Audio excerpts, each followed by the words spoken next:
Hola, estamos en otro vídeo de Lopan-Skate. Hoy les enseñaré a cómo volar aquí sin cosas así. Bueno, a veces primero que usar es primero hay que quitar anclar bloque. Después buscamos una mantequilla.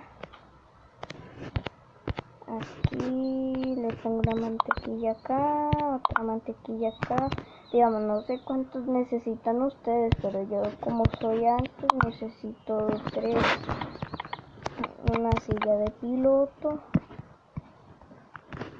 aquí y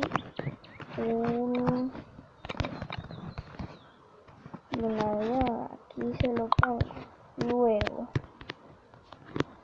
cogemos el destornillador, todo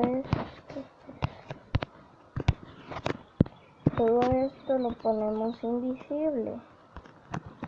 Después quitamos las mantequillas y ahí solo le doy a este bloque y listo, empieza a volar.